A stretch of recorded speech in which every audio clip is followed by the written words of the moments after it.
Imagine looking around a crowded room. I mean, it could be a busy subway car during your morning commute, right? Yeah, or like an average university lecture hall, the kind with tiered seating and just hundreds of laptops glowing. Maybe you're just glancing around your own open plan office right now. Yeah. I want you to mentally count the people you see. Just one, two, three, four, five, six, seven. And stop right there. Right, stop there. Look at that seventh person. Because statistically speaking, based on the research we're unpacking today, 1 in every 7 people you see is fighting this invisible battle that our modern society barely even recognizes, let alone accommodates. It's actually staggering when you think about it. It really is. Like, if we look at Japan alone as our primary case study today, that 1 in 7 ratio, Yeah. that translates to 17 million people. Wow. Yeah, 17 million individuals navigating a world that is fundamentally misaligned with the way their brains process information. And when you lay the math out like that, it forces a complete recalibration of how we view our daily environments. Oh, absolutely. Because we're conditioned to look for uh, physical markers of struggle, right?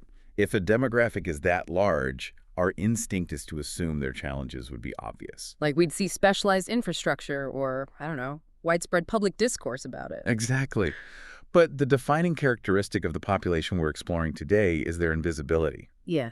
They are completely hidden within the standard machinery of society. Just blending in. Yeah, often taking on immense cognitive loads just to appear as though they're keeping up. Well, welcome to the deep dive. We are so glad you're here with us because today's mission is to unpack a deeply illuminating and honestly complex excerpt from a publication called Gendai Business. It's a fascinating piece. It really is. It highlights the vital work of Junichi Furusho, Right. who is a pediatric psychiatrist and a professor at Aoyama Gakuen University. We're looking at the core premise of his new book, People with Borderline Intelligence. But the specific demographic we are zeroing in on today, the primary focus of this research are individuals dealing with the compounding, intersecting challenges of both borderline intelligence and ADHD. And that specific intersection is the absolute key to this entire discussion. Yeah, because Dr. Furusho's work provides a highly concentrated look at what he calls a harsh reality for these individuals. He outlines this clinical set of daily hurdles they face. Especially during that transition to young adulthood, right? Precisely. We're examining a demographic that struggles profoundly, yet their difficulties are, well, they're systemically misinterpreted or just entirely unnoticed by the people around them. I want to set the stage for you as we get into this, because we're exploring this reality not merely as a detached medical discussion. I mean, yes, Dr. Furusho is a leading physician, but what he's doing here is holding up a mirror to the societal frameworks we've built. It's very much a structural critique. All right, this is a look at how we define intelligence, how we measure human capability, and honestly, how our rigid institutional support systems are just failing a massive slice of the population. It's a structural critique born from a medical observation. Yeah. The source text details specific traits, challenges with verbalization, cognitive tempo delays, severe vulnerabilities in personal management. But the overarching narrative is about what happens when an individual who doesn't quite fit the standard operational mold is forced through the high-speed processing plant of modern adult life. So let's tackle the staggering scale first, because to really grasp the humanity of this issue, we have to understand the parameters of the math. Right, the 17 million. Yeah. The article states that 1 in 7 people in Japan, roughly 17 million individuals, are considered to have borderline intelligence. Let's ground that number for a second. If you work in a department with 35 people, statistically you're looking at 5 individuals. 5 out of 35, that's a lot. It's massive. This isn't a rare 1 in a million medical anomaly documented in some obscure journal.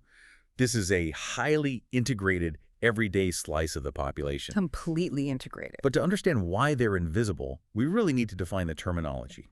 What exactly does borderline intelligence mean in a clinical sense? So to understand the term borderline, we have to look at the bell curve of human intelligence, which is, typically measured by standardized IQ testing. Right, the classic bell curve. Exactly. On this curve, the median score is 100.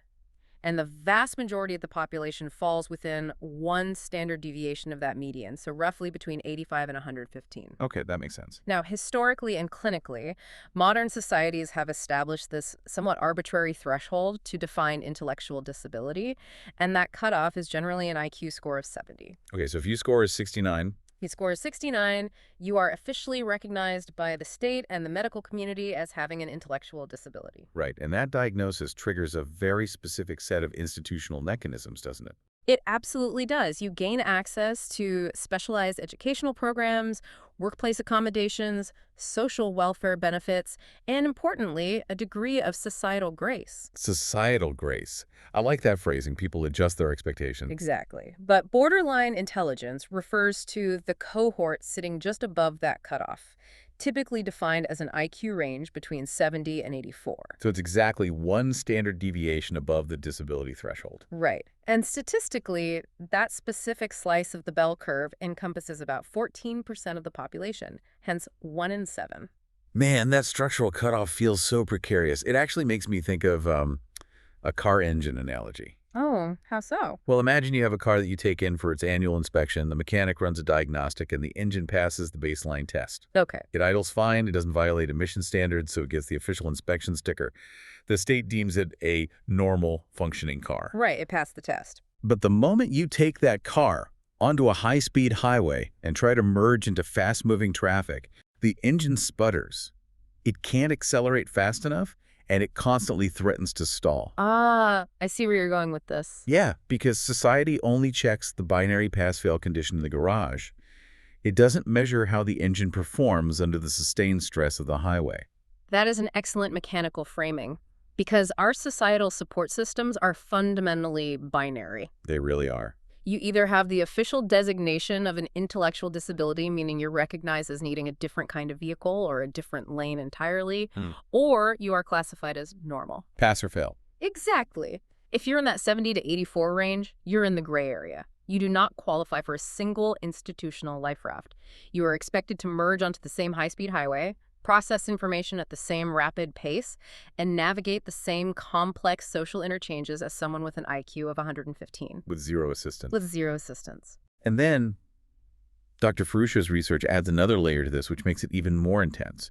He isn't just looking at borderline intelligence in a vacuum. He is specifically highlighting individuals who have borderline intelligence combined with ADHD. Right, the dual diagnosis. So if borderline intelligence means the engine struggles to reach highway speeds, what does the ADHD add to that mechanical failure? Well, sticking with your analogy, if borderline intelligence dictates the processing speed of the engine, ADHD disrupts the steering, the navigation system, and the fuel management. Oh, wow. That's a disaster on the highway. It is. ADHD is a neurodevelopmental condition that heavily impacts executive function. And executive function is basically the brain's management system, right? Exactly. It controls working memory, the ability to plan, prioritize, regulate attention, manage impulses.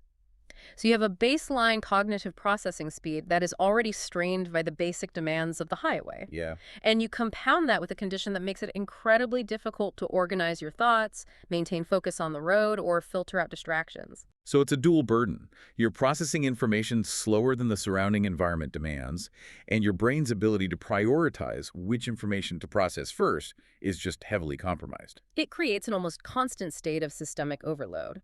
And because neither the borderline intelligence nor the ADHD presents with obvious physical markers in a casual setting, They just look like anyone else. right, this profound internal overload remains completely invisible to the outside observer. Which brings us to a crucial pivot in the source material. We understand the scale.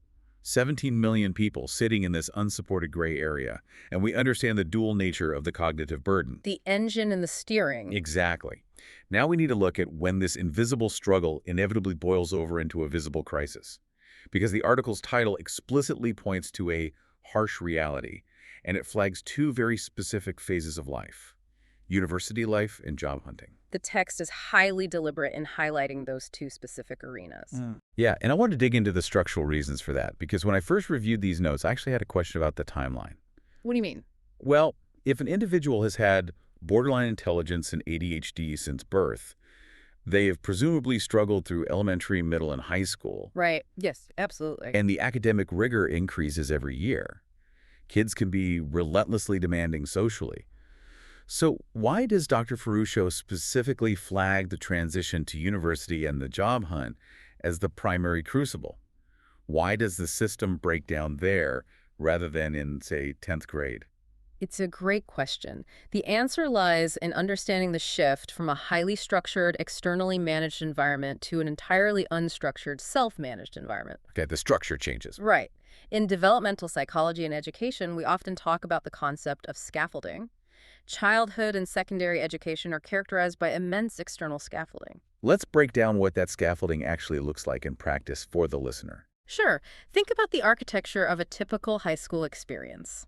It is a rigidly managed ecosystem. Yeah, you have bells telling you when to move. The bell rings at a specific time to tell you exactly where to be. The teachers provide highly specific, micromanaged rubrics for success.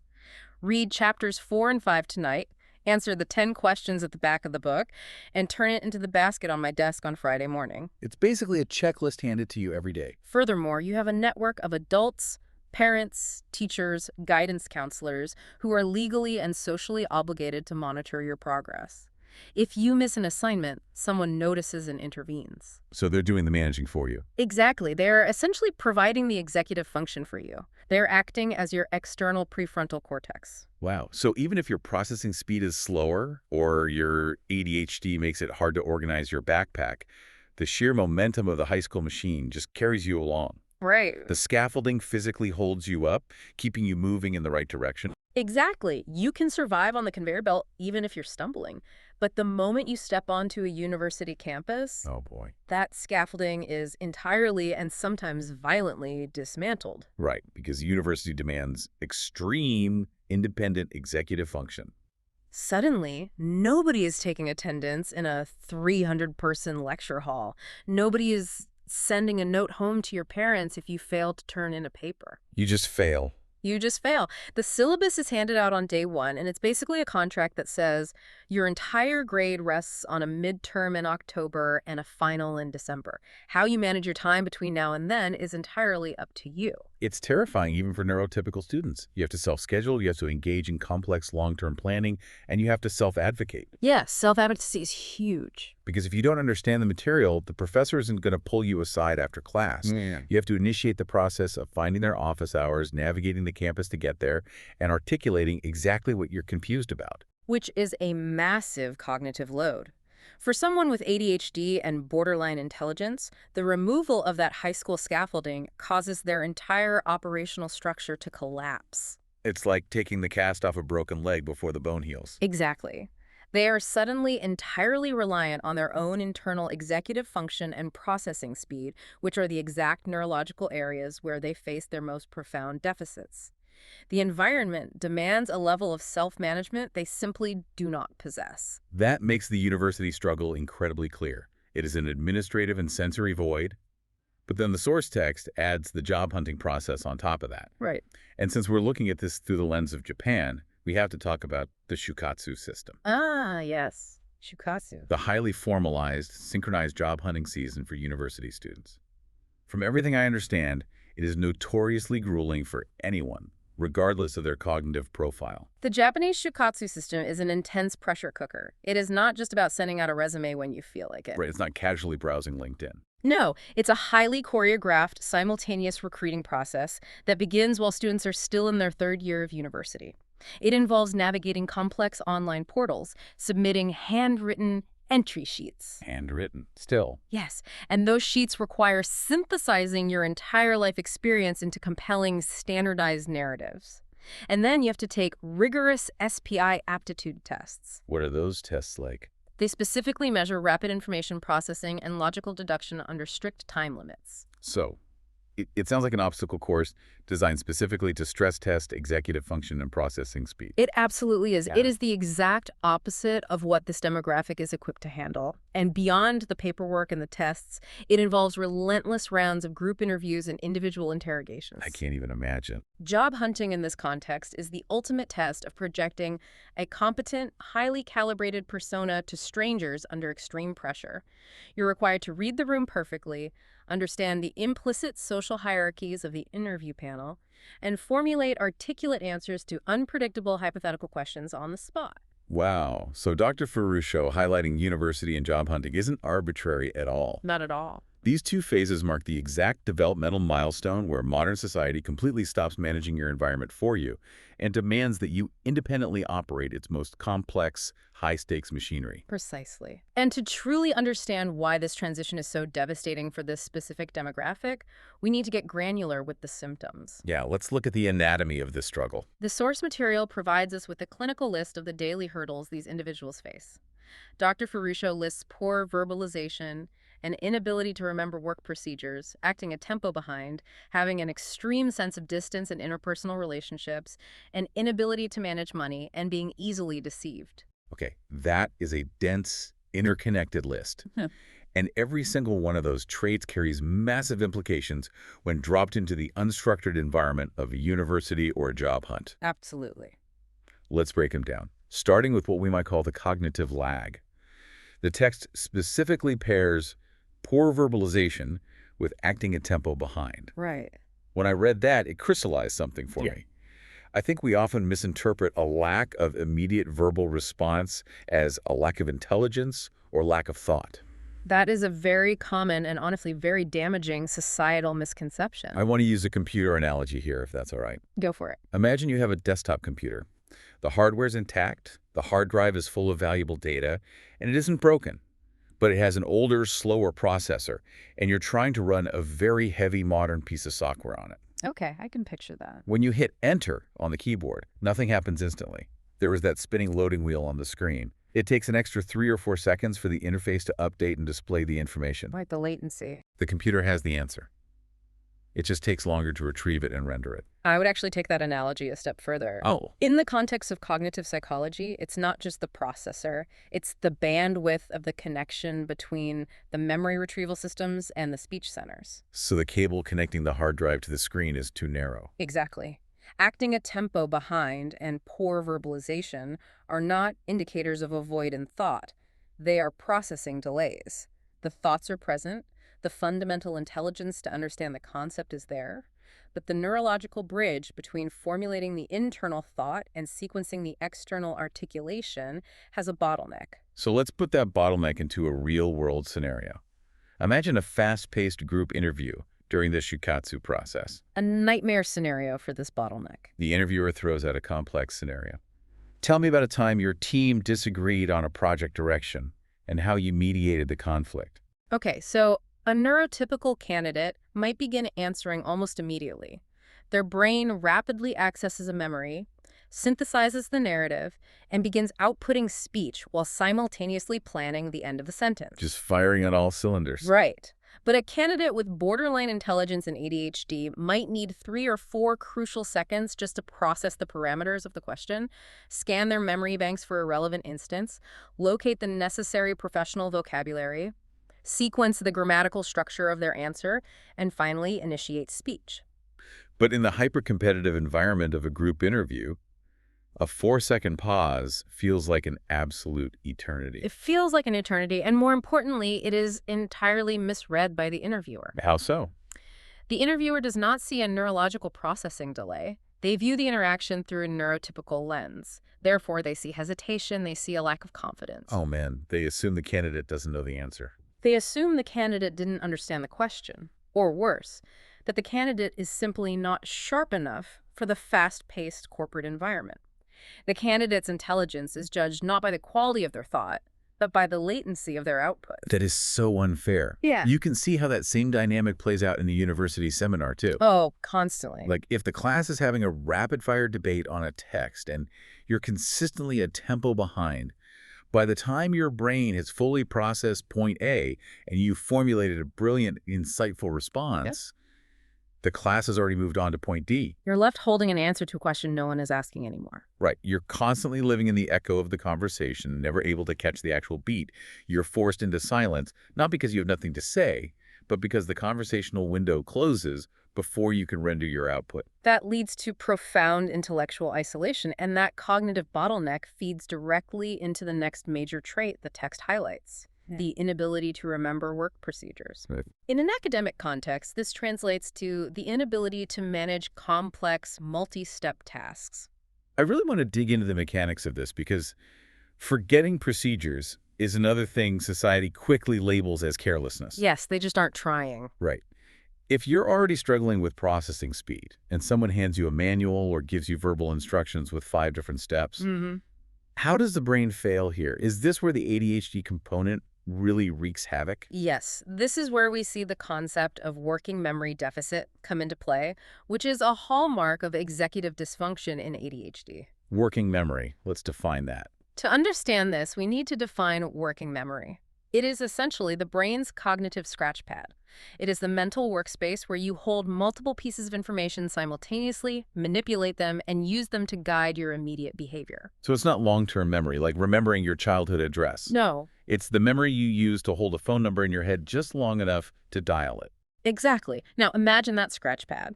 ADHD means the physical size of your scratch pad is significantly smaller than average. Okay, so it's like a Post-it note instead of a legal pad. A perfect analogy. You can only hold a very limited number of items on it before things start falling off the edges. And borderline intelligence means the pen you're using to write on that scratch pad moves slower. Oh, that's a brutal combination. It is. So let's apply that to a new job or an internship. A supervisor walks up and gives a rapid verbal multi-step instruction. Right, something like, first, log into the secure client portal. Then, cross-reference the new accounts against this Excel spreadsheet, pull the data from column C, format it into our standard PDF template, and email it to the regional managers before lunch. A standard corporate request. For a neurotypical brain, those steps are quickly jotted down on the large cognitive scratch pad, sequenced and executed. No problem. But for the individual we are discussing, the process breaks down almost immediately. Because their processing speed is slower, they are still mentally rendering step 1, log into the secure client portal, while the supervisor is already dictating step 3. So they're physically hearing step 3, but they aren't processing it. Right. And because their working memory scratch pad is small due to ADHD, the influx of steps 3, 4, and 5 completely overwrites step 1 and 2. The system crashes. Wow, so the employee sits down at their desk, logs in, and then completely blanks on what to do next. Exactly. They miss the spreadsheet part, they don't know who the regional managers are, and what happens next. The employee makes an error or has to ask the supervisor to repeat the instructions for the 3rd time. And again, we look at how society interprets that failure. Yeah. The supervisor's conclusion is rarely, this employee has a reduced working memory capacity compounded by a slower processing speed. No, the supervisor just thinks they're lazy. The supervisor's conclusion is, this person is not paying attention. They're careless, they are unmotivated, or they simply do not care about the quality of their work. The structural neurological failure is misattributed as a behavioral choice. Which isolates them even further in the workplace. It was found. And that isolation bleeds heavily into the personal and social traits listed in the text. We move from these cognitive and procedural struggles into incredibly vulnerable territory. Dr. Ferruccio lists an extreme sense of distance in interpersonal relationships, an inability to manage money, and being easily deceived. It is a triad of extreme vulnerability. When you combine those 3 factors, interpersonal distance, financial mismanagement, and susceptibility to deception, you're essentially describing a perfect storm for exploitation. Let's look at the interpersonal distance first. How does the cognitive lag and the working memory deficit affect socialization? Well, think about a casual conversation. If every conversation requires a massive amount of cognitive effort just to keep up with the tempo, Yeah, if you're constantly fighting that bottleneck. to parse the subtle social cues, and to remember the context of the relationship, socializing ceases to be relaxing. It becomes an exhausting performance. It becomes work. It becomes a minefield where you are constantly terrified of dropping the ball. It creates a state of chronic social anxiety. That makes total sense. Yeah. So how do they cope with that? Consequently, these individuals often adopt one of 2 coping mechanisms. They either withdraw entirely, creating a profound protective isolation. Just shutting the world out so they don't have to perform. Exactly. Or they struggle to accurately calibrate intimacy. Because they miss the subtle, unspoken rules of human connection, they might overshare deeply personal information with a stranger seeking immediate connection. Right. Or they might seem incredibly cold and detached to a close friend because they're simply too cognitively overwhelmed to engage. So you have a young adult who is likely living away from home for the first time, isolated, feeling like they are constantly failing to connect properly, and desperately trying to hide their processing delays. It's a very lonely place to be. And into that void of isolation, the text introduces the inability to manage money. Now, managing money isn't just about knowing how to count bills. It requires a high level of executive function, doesn't it? Absolutely. Financial management is heavily reliant on abstract thinking and mental time travel. Mental time travel. Yes, you have to understand that the abstract number on your banking app today represents physical security, rent, food, electricity 2 weeks from now. You have to be able to project your future needs and delay immediate gratification. Which is exactly what executive dysfunction impairs. Exactly. If your working memory is constantly overwhelmed by the present moment, planning for a future state 2 weeks away is nearly impossible. The future doesn't exist on that small scratch pad. Right. So the immediate dopamine hit of a purchase today completely overrides the abstract concept of rent due later. And this brings us to the most critical and alarming trait on the list, being easily deceived. Yeah, that one really stood out to me. This is not just a random symptom tacked on to the end of a clinical profile. It is the tragic, inevitable result of everything we have discussed. The sociology of gullibility here is entirely causal. Let's break down the mechanics of a scam or an exploitive situation. Yep. Why does a slower processing speed and a working memory deficit make someone prey for deception? Think about what a bad actor does, whether it's a financial scammer, a predatory salesperson, or an exploitative employer, which, by the way, are often referred to as black companies in Japan. Right, black companies. They're notorious for labor abuses. A bad actor intentionally manufactures urgency and complexity. They create a high-pressure scenario. This offer expires in 10 minutes. If you don't sign this contract right now, you lose the job. There's an issue with your bank account, and you must transfer funds immediately. They're artificially accelerating the tempo of the interaction. Exactly. They accelerate the tempo far beyond the individual's processing speed. They flood the working memory with alarming complex information. They overload the scratch pad on purpose. Yes. And then, right when the individual's cognitive system is crashing from the overload, the bad actor offers a simple binary solution. Just sign here and the problem goes away. Just give me the money and I will handle the details. Wow. The scammer or the exploitative boss is actually stepping in and providing the very scaffolding that the individual lost when they left high school. That is exactly what they're doing. They're providing rigid structure and clear, albeit malicious, instructions. And to someone who is exhausted from drowning in a chaotic, unstructured world, that predatory certainty feels like a lifeline. That is a chilling but highly accurate assessment of the psychological dynamic. The exploiter mimics the simplicity that the individual desperately craves. That is so dark. It is. In the context of job hunting, the desperation to secure employment, to prove to society that you are a functional adult, makes you incredibly vulnerable to abusive labor practices. So a black company might. A black company might demand unpaid overtime, engage in severe power harassment, provide impossible quotas. But the individual stays because the company accepted them when everyone else rejected them during the shukatsu process. Right. They might not even realize or be able to articulate that they are being exploited. They're easily deceived because the deception is packaged as the very societal success they've been desperately trying to achieve. Precisely. And this compounding tragedy leads us to the final and perhaps most vital theme of Dr. Farrucha's text.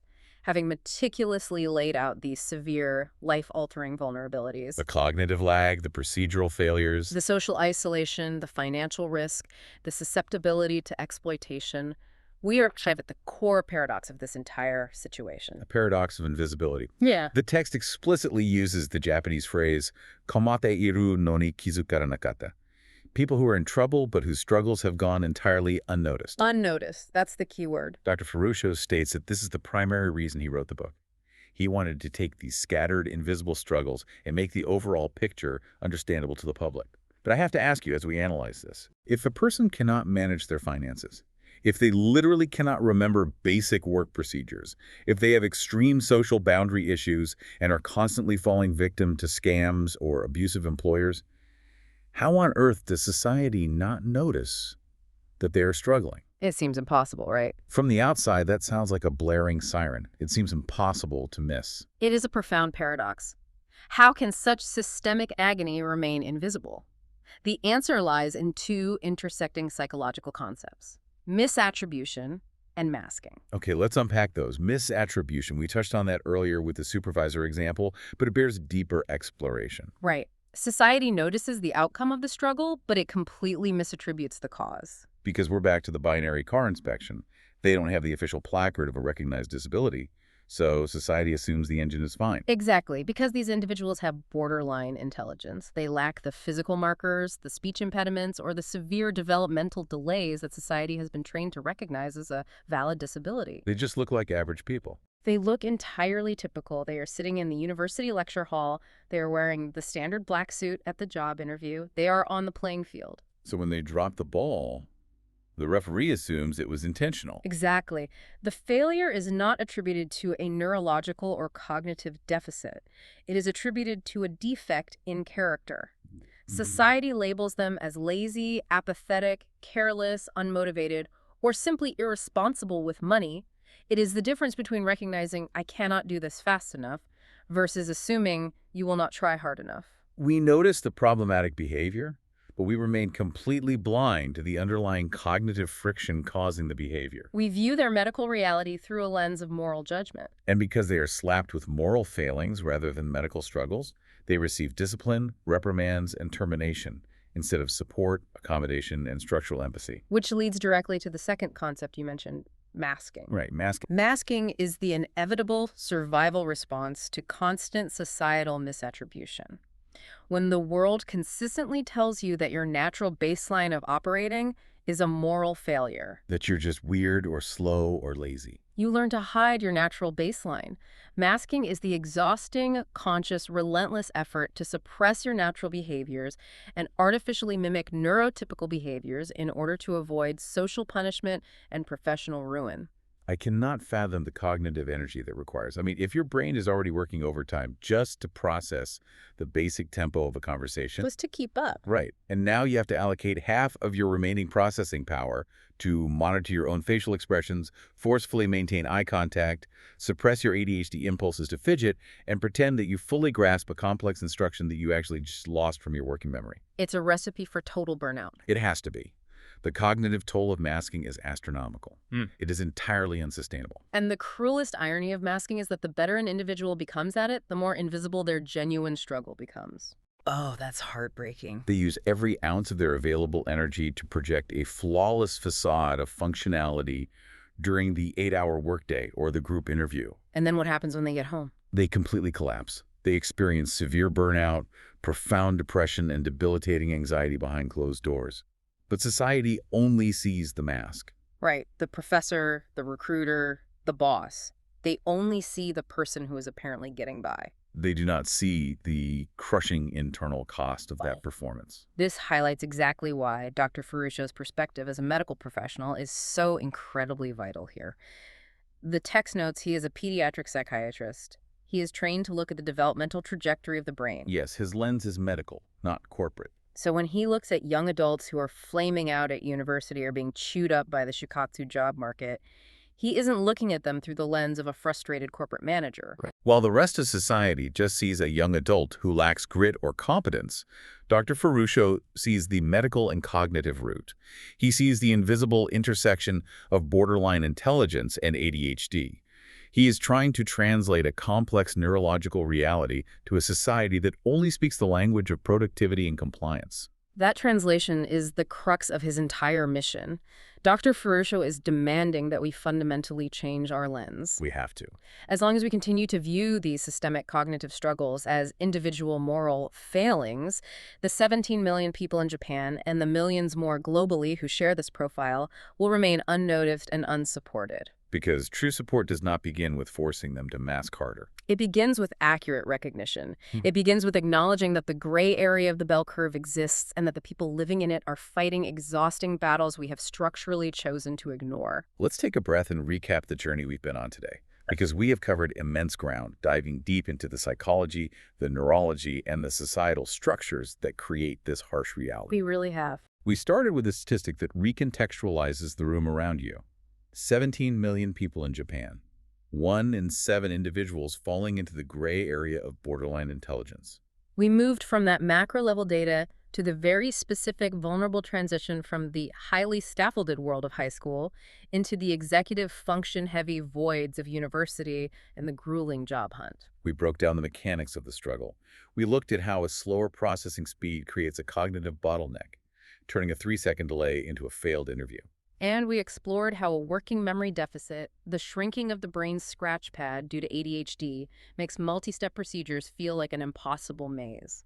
We traced how those cognitive hurdles lead to profound social isolation, financial mismanagement, and a terrifying vulnerability to deception and exploitative bad actors who weaponize urgency. And finally, we examined the tragedy of misattribution and masking. The reality of an entire demographic forced to perform a neurotypical facade to survive, all while their genuine biological need for help is dismissed by society as mere laziness. So what does this all mean for you, the listener? How do we take this medical and structural critique and apply it? I think it is a call to look at your own environments, your workplaces, your classrooms, your communities, with a radically different lens. I agree completely. The next time you encounter a colleague who always seems a tempo behind in rapid-fire meetings, or a new hire who consistently struggles with multi-step instructions despite clearly trying their best, before you leap to frustration, before you label them as careless or unmotivated, pause. Just take a second. Ask yourself if there might be an invisible struggle, a processing delay, or a working memory deficit happening right in front of you. Perhaps there is room in our fast-paced world for a little less immediate judgment and a lot more structural empathy. To build on that call for empathy, I want to leave you with one final thought to mull over as you go about your day. What's that?